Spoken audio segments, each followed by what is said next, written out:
નમસ્કાર, પ્રણામ મિત્રો. જય માતાજી, જય શ્રી કૃષ્ણ. મિત્રો, આજની વાત છેલ્લે સુધી સાંભળવા નમ્ર વિનંતી છે. તમારી આંખોમાં આંસુ લાવી દે તેવી વાત છે. તો ચાલો શરૂ કરીએ આજની વાત. મિનલબા, આપણા શ્રવણ માટે આ કન્યા જ યોગ્ય છે. જરા એની તસવીર પર એક નજર તો નાખી છું.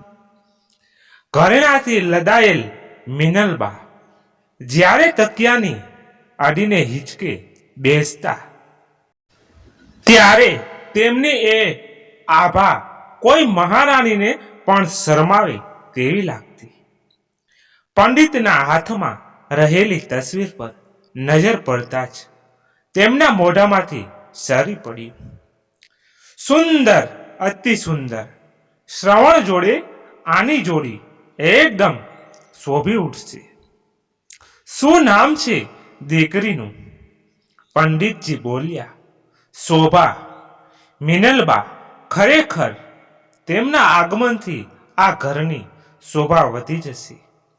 પંડિતજી બોલ્યા. મિનલબા, ઘર નહીં પણ મહેલ કહો, મહેલ.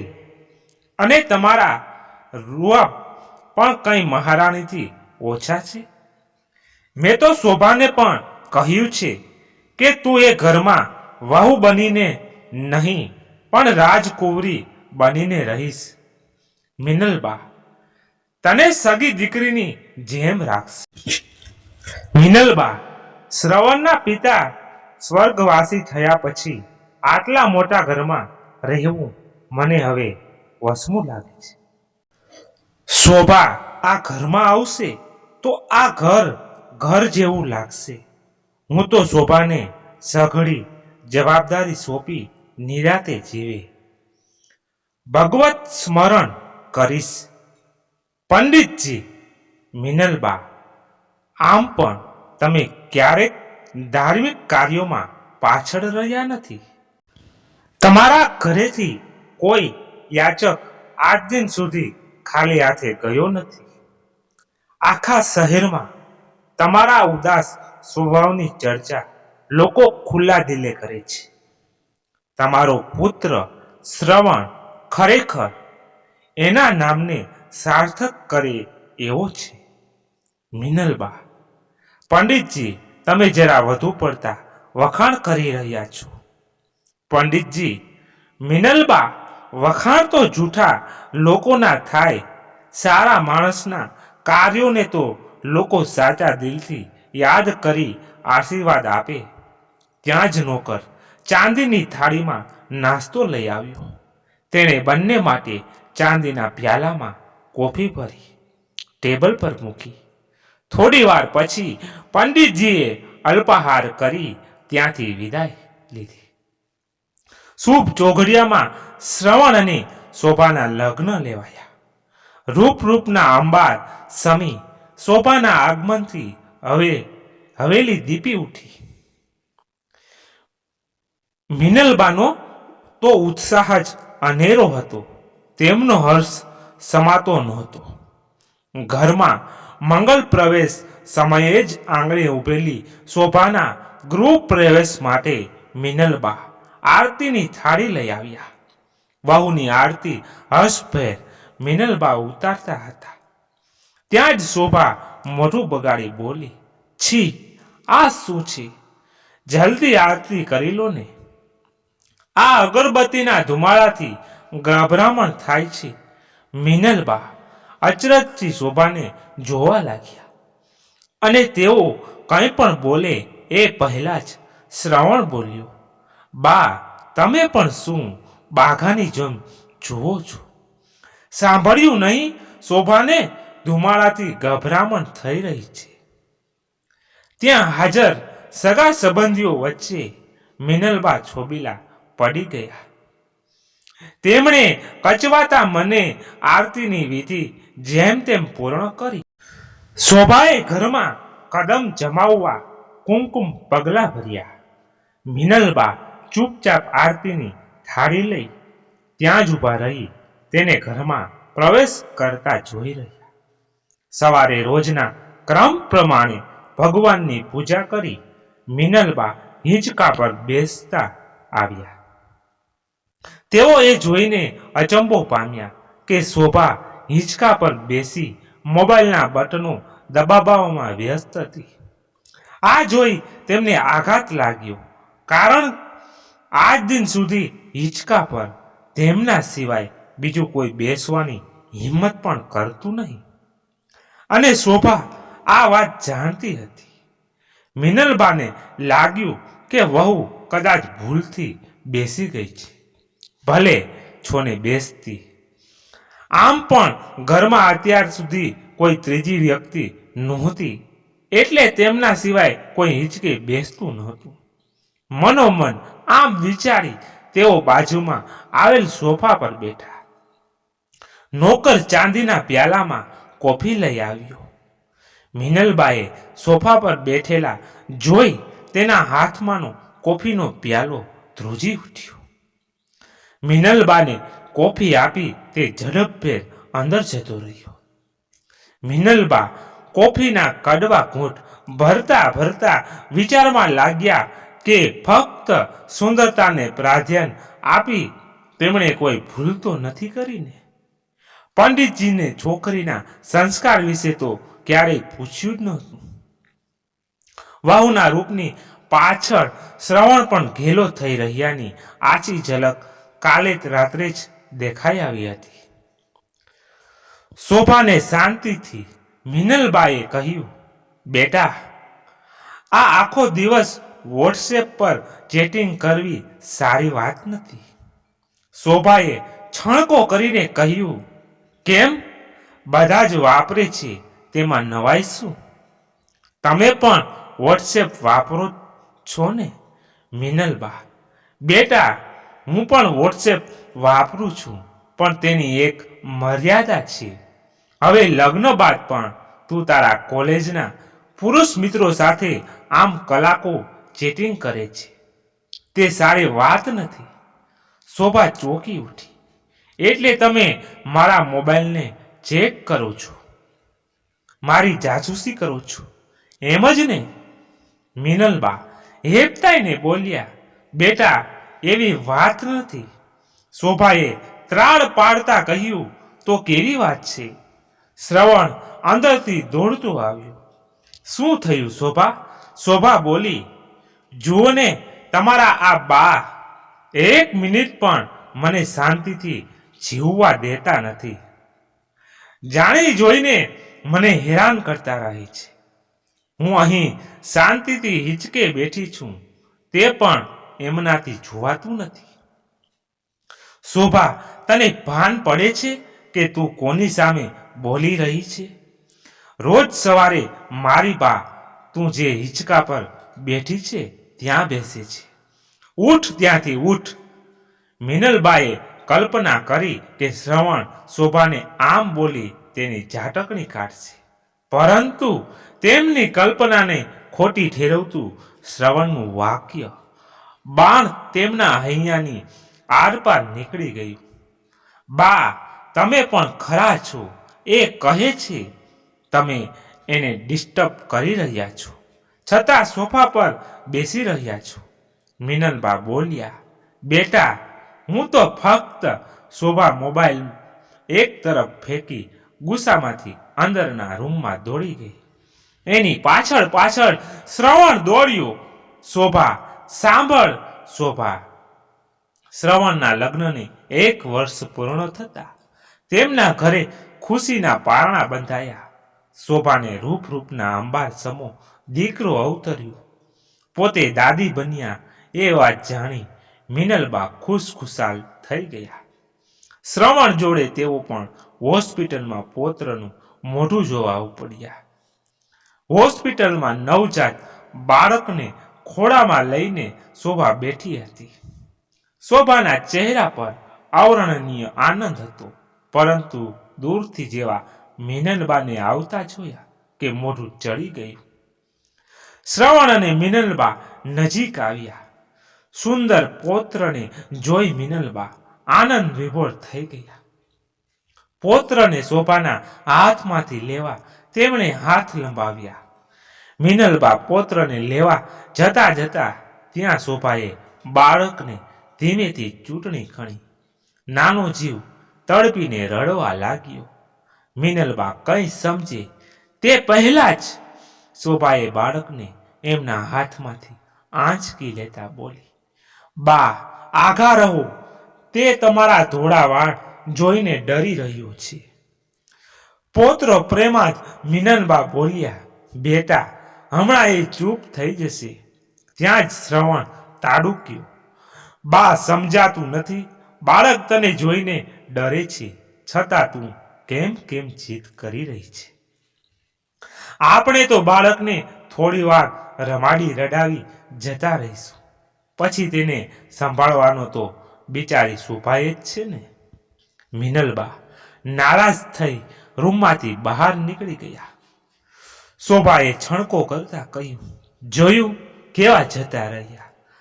તમારા બાથી આપણી ખુશી જોવાતી જ નથી. મિનલબાની નારાજગી તરફ ધ્યાન આપ્યા વગર બંને મશગુલ થઈ ગયા. શ્રવણ બાળકને રમાડવામાં અને શોભા શ્રવણની ચઢાવણી કરવામાં આમ જ દિવસો વ્યતીત થવા લાગ્યા. શ્રવણ હવે સંપૂર્ણ પત્ની ઘેલો થઈ ગયો હતો. મિનલબાની કોઈ વાત તે સાંભળવા તૈયાર નહોતો. પરિણામે શોભા ખૂબ મુક્ત અને સ્વચ્છંદી બની ગઈ હતી. શોભાએ ધીરે ધીરે સંપૂર્ણ ઘર પર કબજો કરી લીધો. હવે મિનલબાને પોતાના જ ઘરમાં કોઈ વસ્તુ જોઈતી હોય તો પુત્ર કે પુત્રવધૂની પરવાનગી લેવી પડતી. સ્વચ્છંદી શોભાને મિનલબા આંખના કણાની જેમ ખૂંચતી હતી. તે મિનલબાનું અપમાન કરવાનો એક પણ મોકો હાથમાંથી જવા દેતી નહોતી. ભવિષ્યમાં પુત્ર રાજુ તેના પોતાની સાસુ મિનલબા સાથેના વર્તન પરથી પોતાની સાથે પણ એવો જ વ્યવહાર કરી બેસે તો કરો તેવું ભરો, એ ઉક્તિને ખોટી પાડવા જ કદાચ શોભા બાએ તમારાથી બીવે છે એમ કહી મિનલબાથી પૌત્ર રાજુને દૂર રાખતી. એવામાં જ એક દિવસ બહાર ગામ ગયેલા પંડિતજી મિનલબાને મળવા આવ્યા. મિનલબા ત્યાં તેમની નજર હિંચકા પર બેઠેલી શોભા પર ગઈ. તેઓ શોભા પાસે જઈ બોલ્યા, મિનલબા ક્યાં છે? શોભાએ મોઢું ચડાવી કહ્યું, હશે અહીં જ ક્યાંક. અને ધીમેથી બબડી, નથી મરતી કે નથી ક્યાંય જતી. ત્યાં જ મિનલબાએ બહાર આવી કહ્યું, આવો પંડિતજી, મજામાં છો ને? પંડિતજી અવાકપણે સાદી સાડીમાં લેપટાયેલ મિનલબાને જોતા બોલ્યા, અરે રે મિનલબા, તમારી આવી હાલત. પંડિતજીએ અત્યંત ગુસ્સામાં શોભાને કહ્યું, બેટા આ મિનલબાની તે શું હાલત કરી નાખી છે. હું તો એ જોવા આવેલો કે તું ખુશ કે નહીં, પણ અહીં તો તસવીર જ કંઈક જુદી લાગે છે. શોભાએ કહ્યું, પંડિતજી મોઢું સંભાળીને બોલો. પંડિતજી બોલ્યા, બેશરમ, શું બોલી તું? લગ્ન પહેલા તારા ઘરે આવતો ત્યારે તું જ મારા પગે પડી પડીને આશીર્વાદ લેતી હતી ને તારા ઢોંગનો જો મને ત્યારે જ અણસાર આવી ગયો હોત તો આ દેવીની આ હાલત ન થઈ હોત.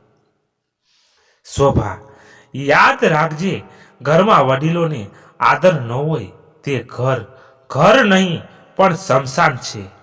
શોભાએ રોષભેર કહ્યું, એક દિવસ આ ડોસલી સાથે રહીશું, તમને પણ ખબર પડશે કે કેટલું સહન કરીએ અમે, તેને અમારી સાથે રાખીએ છીએ. પંડિતજીએ કહ્યું, શોભા અમારી સાથે મિનલબા રહે છે એવું ક્યારેય ન બોલીશ, પણ એમ બોલ કે અમે મિનલબા સાથે રહીએ છીએ. આવું બોલવામાં જ સમજદારી છે. યાદ રાખ બેટા, હવે તું આ ઘરની દીકરી છે. પતિની અંગત સલાહકાર ન બનીશ, સાસુને માતા સમાન માન સન્માન અને પ્રેમ આપ. તેને આમ ડોસી ડોસી કહીને ન બોલાવીશ. શોભાએ કહ્યું, અહીં મારો લોહી ઉકાળો કરવા કરતા આ તમારા પ્રવચનો બહાર જઈને કરું. 2 પૈસા મળશે. અને બા, તમે પણ શું અહીં ઊભા છો? જાઓ અંદર, તમારા કમરામાં જાઓ. કેટલી વાર કહ્યું છે કે કોઈ મહેમાન ઘરે આવે તો આમ તમારું ડાચું લઈને ન આવું. પણ નહીં, ગધેડાને પણ એકવાર કહીએ તો સમજશે, પણ આ ડોસીને કદી નહીં સમજાય. શોભા. ક્રોધથી પંડિતજીએ એક લાફો શોભાના મોઢા પર ચોડી દીધો. ચૂપ કર નપાવટ, તારી ગંદી જબાન બંધ રાખ. આજે એ વાતની શરમ આવે છે મને કે તારું માગું આ દેવી સમાન મિનલબા પાસે હું લઈને આવ્યો હતો. તેઓ 2 હાથ જોડી મિનલબાને બોલ્યા, દેવી, મને માફ કરો, મારાથી ભૂલ થઈ ગઈ. આમ બોલી તે ઝડપથી ઘરની બહાર નીકળી ગયા. ક્રોધથી શોભા મિનલબાને બોલી, ડોહી, હવે જો તારી કેવી વલે થાય છે. તે શોભા આમ બોલી ઉપરના કમરામાં જઈ પલંગ પર સૂઈ ગઈ. સાંજે શ્રાવણ આવતા જ શોભાએ આંખમાંથી શ્રાવણ ભાદરવો વરસાવવાનો શરૂ કરી દીધો. શ્રાવણે પૂછ્યું, શું થયું વહાલી શોભા? રડતા રડતા બોલી, પૂછો તમારી મહારાણી માને. ત્યાં જ મિનલબા આવ્યા. શ્રાવણે ગુસ્સાથી મિનલબાને પૂછ્યું, આ શું છે બા? કેમ રડે છે શોભા? મિનલબા ડરતા ડરતા બોલ્યા, કઈ નહીં બેટા. પેલા પંડિતજીને શોભાને સમજાવતા હતા કે માતા પિતા જોડે કેવી રીતે રહેવું. શોભા બોલી, જોયું, એટલે તમારી બા આખા ગામમાં ઢંઢેરો પીટતી ફરે છે કે હું તેમને સારી રીતે રાખતી નથી, અને એટલે જ પેલો પંડિતજી આવેલો મને લાફો મારવા. શ્રવણ તાડુક્યો, બા, પંડિતજીએ શોભાને લાફો માર્યો અને તું તેમને કશું ના બોલી. શોભા બોલી, એ કેવી રીતે બોલી શકે? પંડિતને જૂનો યાર છે જ એમનો. મિનલબા કાપો તો લોહી ન નીકળે તેવા સમસમી ગયા. શોભા, બોલવામાં ભાન રાખ. શોભા, અરે વાહ, આડા સંબંધો બાંધતા તમને શરમ નથી આવતી અને બોલવામાં અમે શરમાઈએ. વાહ, મિનલબા બોલ્યા, બેટા, આટલો વાહિયાત આક્ષેપ ન લગાડ. શ્રવણ, તું તો કંઈ બોલ બેટા. એ તારી સગી મા ઉપર કેવો બેહુદો અને ગંદો આક્ષેપ લગાવી રહી છે. શ્રવણ બોલ્યો, આક્ષેપ બા તો તું મને એ સમજાવ કે અચાનક પંડિતજી આપણા ઘરમાં કયો પૂજા પાઠ કરવા આવેલા? બસ બા, બસ કર. તમને મારી માં કહેવામાં પણ મને શરમ આવી રહી છે. મારી નજરથી સામેથી દૂર ચાલ્યા જાઓ. મિનલબાને આવા વહુ ઘેલા નમાલા દીકરાને ઘણું કહેવું હતું, ઘણું સમજાવવું હતું, પણ એ બિચારા શું બોલે. ચૂપચાપ ત્યાંથી નીકળી તેઓ ઓરડામાં જતા રહ્યા. બહાર વીજળી કડકડતી હતી, કદાચ વાદળ પણ રડતું હતું. મિનલબાના રૂમનો દરવાજો ખખડ્યો. આંસુ લૂછતા મિનલબાએ દરવાજો ખોલ્યો. તેમની સામે શ્રવણ અને શોભા ઊભા હતા. મિનલબા કંઈ સમજી તે પહેલા શોભાએ તેમના વાળ પકડી ઘરની બહાર ખેંચીને લઈ જવા લાગી. શ્રવણ બોલ્યું, શોભા, શું કરે છે આટલી રાત્રે અને વરસતા વરસાદમાં? બા ક્યાં જશે? શોભા બોલી, તમે શું એવું ઈચ્છો છો કે આ બદચલન સ્ત્રીને ઘરમાં રાખી હું મારા છોકરાના સંસ્કાર બગાડું? ચૂપચાપ જોયા કરો, નહીતર હું રાજુને લઈને અઘડીએ જ મારે પિયર જતી રહીશ. આજે ફેસલો થઈ જાય. હવેથી આ ઘરમાં કાં તો આ ડોસી રહેશે કાં તો હું.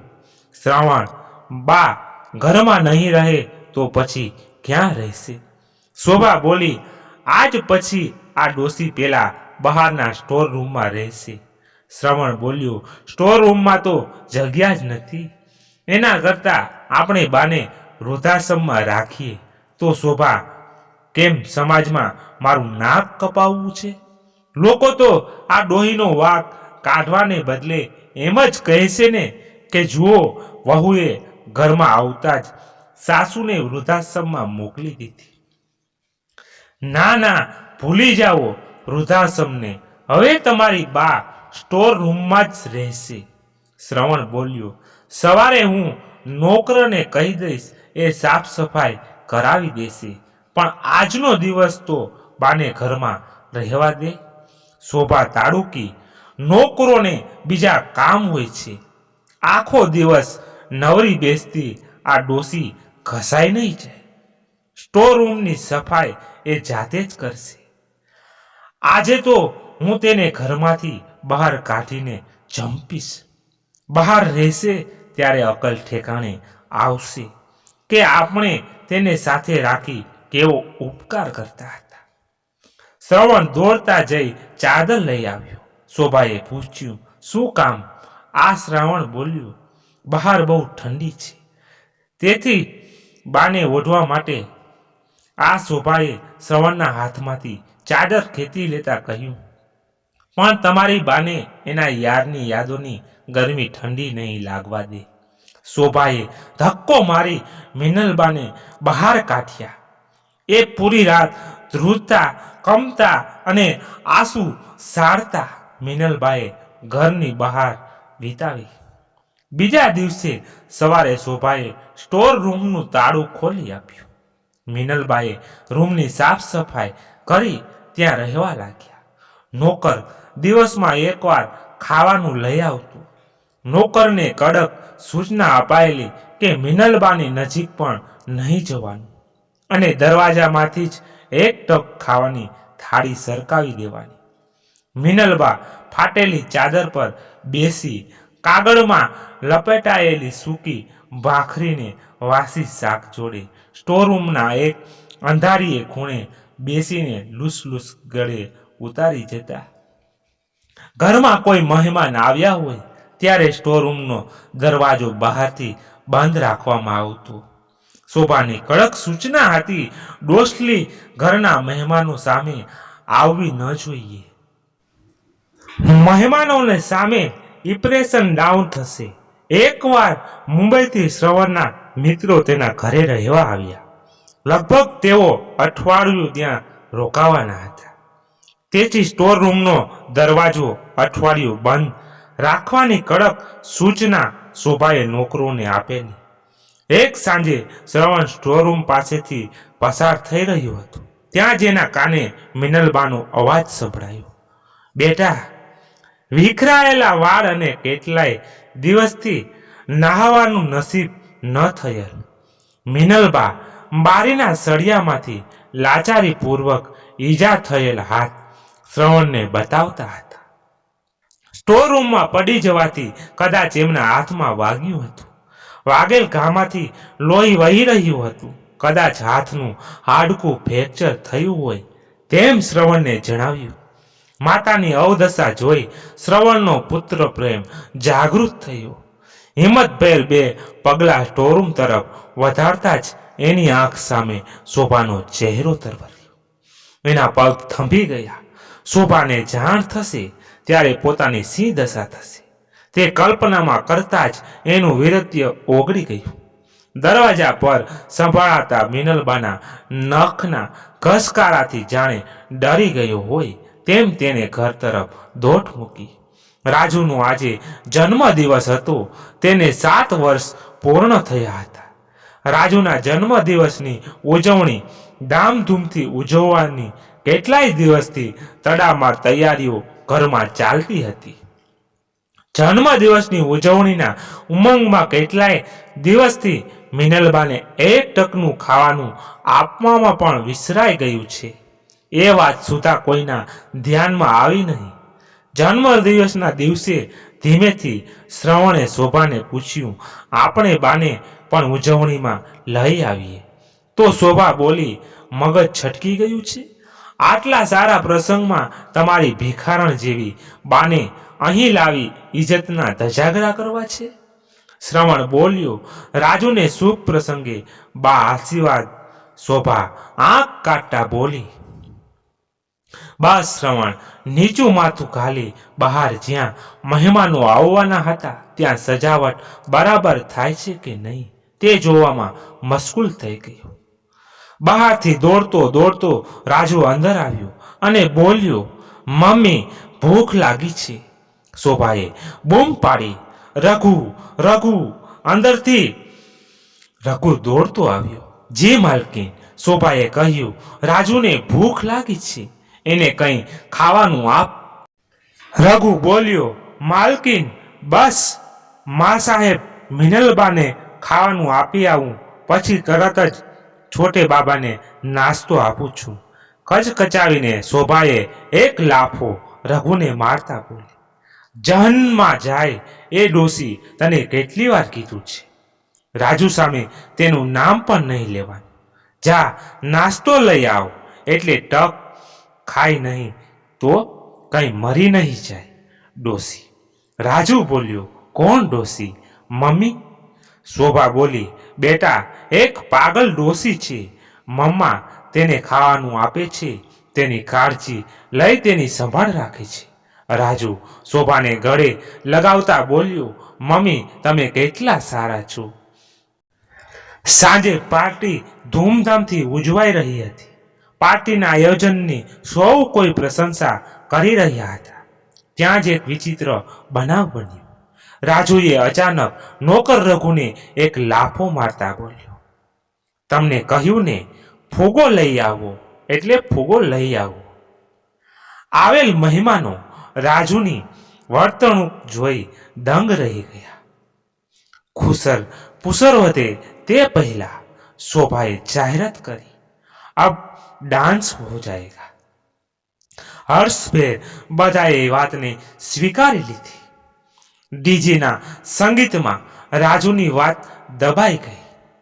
કેક કપાયો, ફટાકડા અને ફુગા ફૂટ્યા, સ્પ્રે છટાયો અને વિવિધ વ્યંજનોની મજા લઈ. મહેમાનો છૂટા પડ્યા. એ રાત્રે શોભાએ રાજુને પૂછ્યું, તે રઘુને લાફો કેમ માર્યો?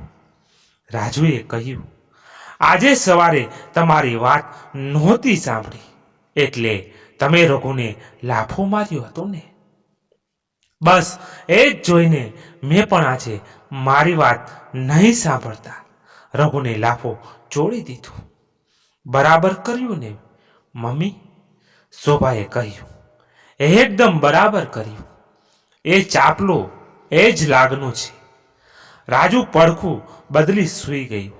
બહાર વીજળી કડકડતી હતી. શોભાએ વિચાર્યું, સારું થયું આજે વરસાદ નહીં પડ્યો, નહીતર પાર્ટીની બધી મજા બગડી ગઈ હોત. શોભાને ઊંઘ નહોતી આવતી. એણે રિમોટ લઈ ટીવી ચાલુ કર્યું. એને ગમતી CID સિરિયલ ચાલતી હતી. રસપૂર્વક એ ટીવી જોવા બેઠી. ત્યાં જ તેરે કિએ की सजा तो तुझे मिलेगी. अब काटो सारी उम्र जेल में અને આ સવાલ સાથે સિરિયલ પૂરી થઈ. એણે અકળાઈને ટીવી બંધ કર્યું.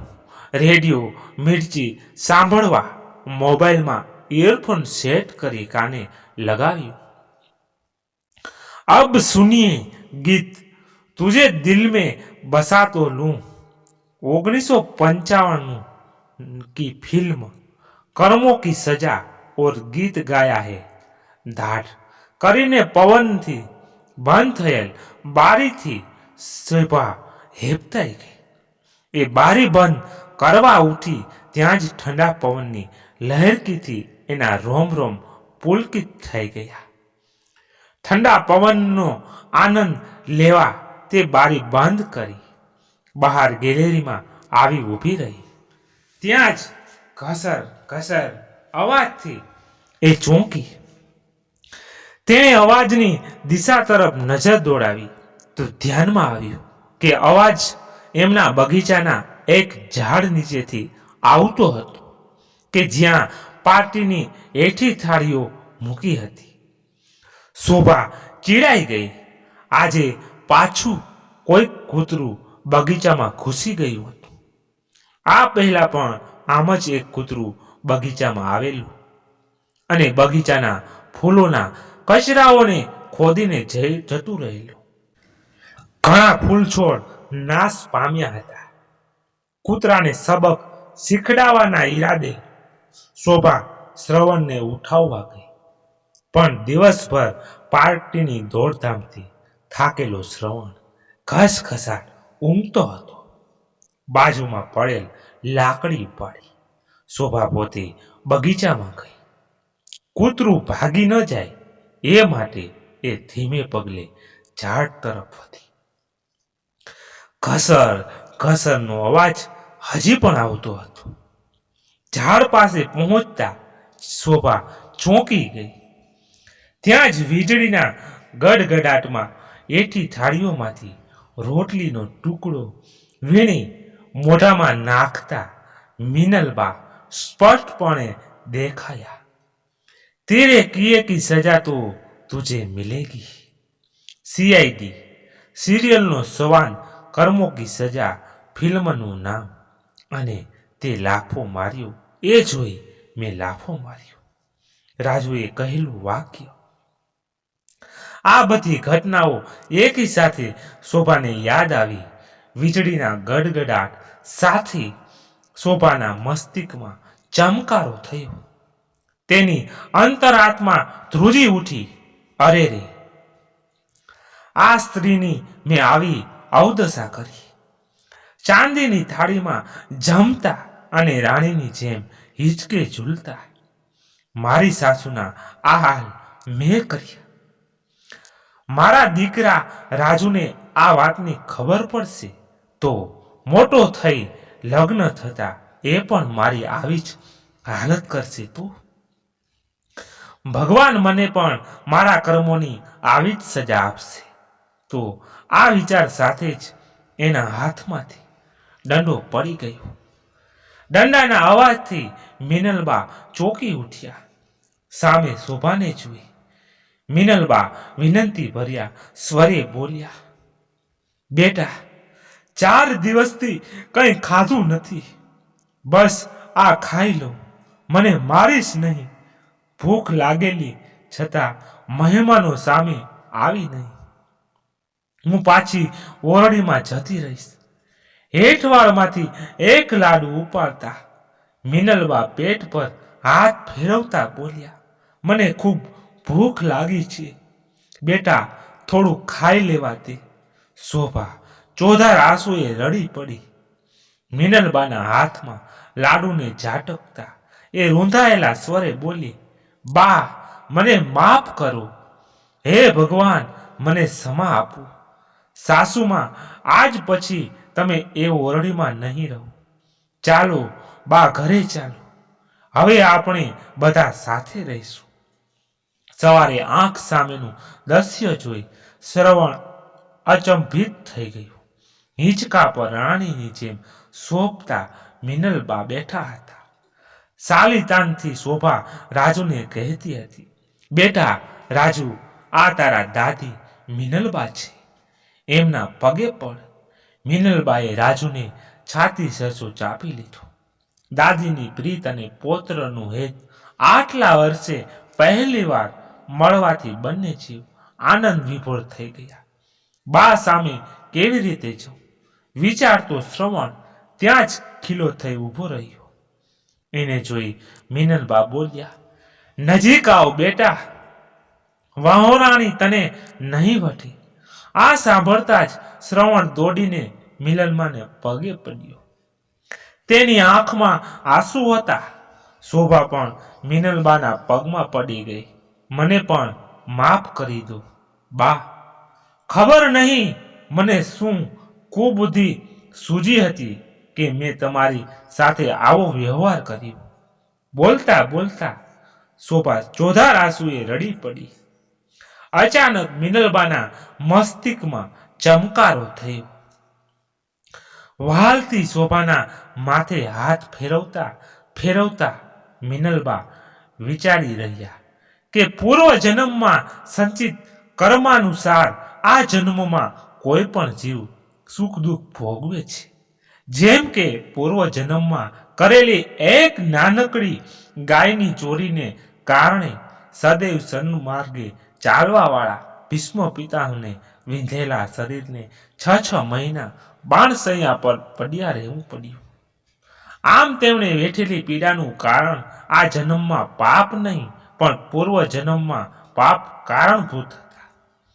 એ જ પ્રમાણે ઈશ્વર શોભાને નિમિત્ત બનાવી મારા પૂર્વ જન્મના કોઈક પાપની સજા આ જન્મે મને આપી છે. જો એમ જ હોય તો ઘણા દુર્જનો આજે પણ સજ્જનોને સતાવી અને તડપાવી રહ્યા છે. તો તેઓનું શું થશે? શું તેઓ પણ આવતા જન્મે મારા જેવી જ નરકની યાતના ભોગવશે?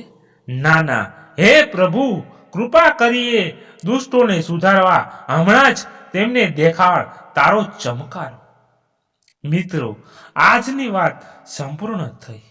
મિત્રો, તમારે શું કહેવું છે આજની વાત પર? જે કોમેન્ટ બોક્સમાં તમારો પ્રતિભાવ જરૂરથી જણાવો. અને પસંદ આવી હોય તો એક લાઈક કરી દેજો અને તમારા મિત્ર મંડળમાં શેર કરી દેજો, જેથી કરીને તે પણ સાંભળી શકે. ધન્યવાદ. અને હા, અમારી ચેનલમાં નવા છો તો ચેનલને સબસ્ક્રાઇબ કરી લેજો. તો ચાલો મળીએ એક નવી કહાની સાથે. ત્યાં સુધી બધા મસ્ત રહો, તંદુરસ્ત રહો. જય માતાજી, જય દ્વારકાધીશ. હર હર મહાદેવ મહાદેવ મહાદેવ. જય શ્રી રામ.